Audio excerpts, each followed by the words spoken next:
Strong allegations against the president of a local union at Fort Gordon.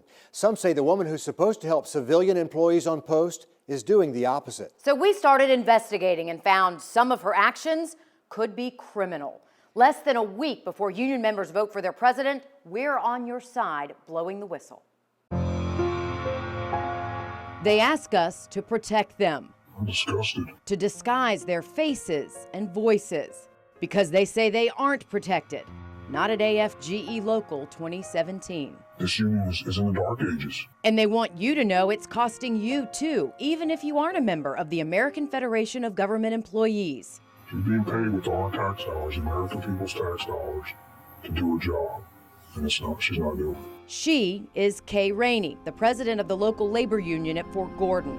It's a position she's held on post for 23 years. And it appears as though she's been asleep at the wheel. I've seen that many times. I've been talking to her and she's fallen asleep. In the office? Yes. On union time? Yes. A real eye-opener, considering some say she's closing her eyes on her job and on your dime. Your tax dollars pay a whopping majority of her salary. This is a blatant abuse of official time. This is what Congress had a hard time with when it comes to unions. But that's not all these 4 AFGE whistleblowers have a hard time with when it comes to Miss Rainey.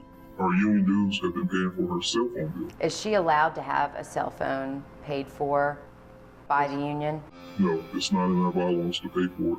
But take a look at this bill and notice it's a shared plan. Is anyone else at the union on that cell phone plan? There are no other stewards or officers on that share plan. We don't know who's on that shared plan with her, but we do know it isn't cheap. We're talking about almost $250 That is correct. a month. Yes.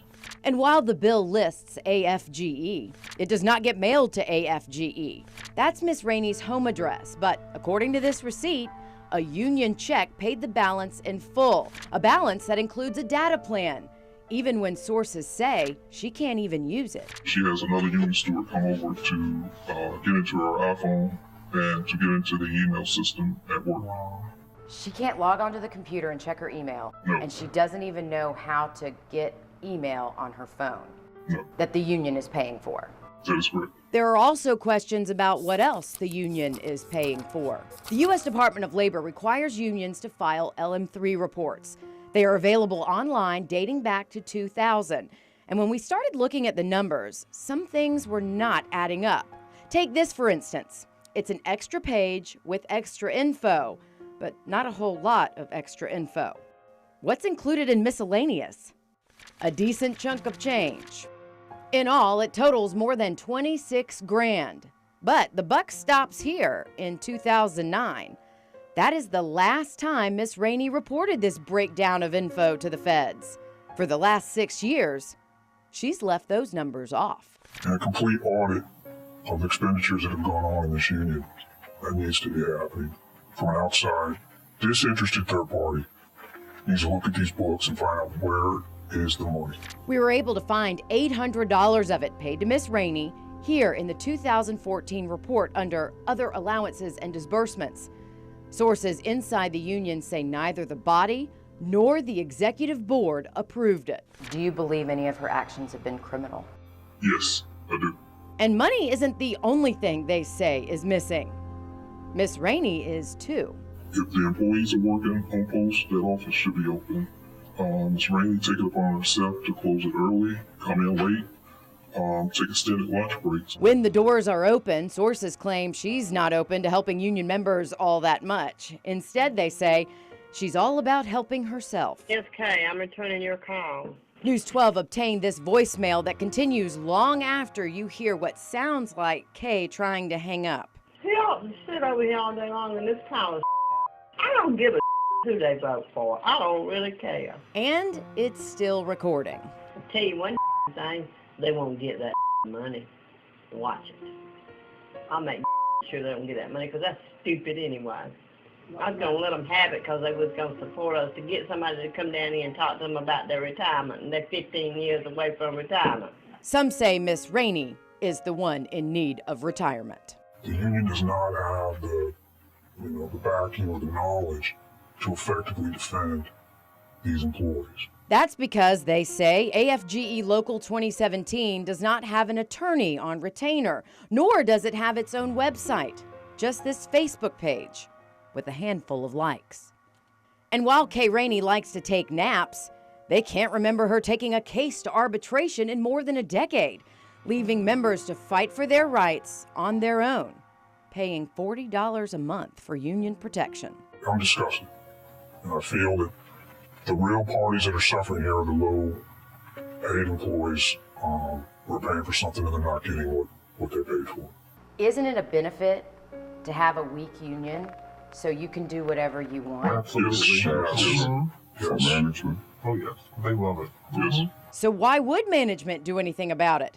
This email proves the commanding general at Fort Gordon at the time saw proof Miss Rainey was sleeping on the job. His response? Thank you for the info. I will ensure it gets in the correct hands. That was back in September. Major General LaWarren Patterson is now in San Antonio, Texas. Miss Rainey is still here. But after shedding light on all of this, those who feel stuck in the shadows hope she's not there much longer. Okay, after watching this, the question, what does the union president have to say? Well, not that much, at least not to me. I did speak with her on the phone, and she refused to answer any of my questions. She did, however, tell me it was none of my business when I asked if union dues had been paying her cell phone bill. So she won't answer to you, but who does she answer to? There is a district office, and I contacted them a while ago, about 4 months ago. Back in January, I asked if I could see their financial books. They told me that they are not obligated to show them to me. Now, I contacted them again to try to speak with someone about these allegations, and no one has returned my call. I also did reach out to the Department of Labor, and they said that they can't confirm or deny if there is an investigation into Kay Rainey or an audit of the union. All that aside, there's an important election coming up next week. There sure is, and of course, we'll let you know what happens. President of the local labor union at Fort Gordon is not president anymore. Not after a News 12 investigation into possible corruption there. Just 1 week after our report aired, the national office has removed her as president, but that is not all. Tonight, we are on your side with an update. You might call it a wake-up call. A News 12 investigation did more than just expose the president of AFGE Local 2017 snoozing on the job. We also exposed a sleeping giant, and it appears as though we sounded an alarm heard all the way in Washington, D.C. This afternoon, a union member gave me a copy of this letter from the AFGE national president. He confirms financial mismanagement, even a violation of law. Do you believe any of her actions have been criminal? Yes, I do. Rewind about 4 months. That's when News 12 started looking into Kay Rainey and possible corruption.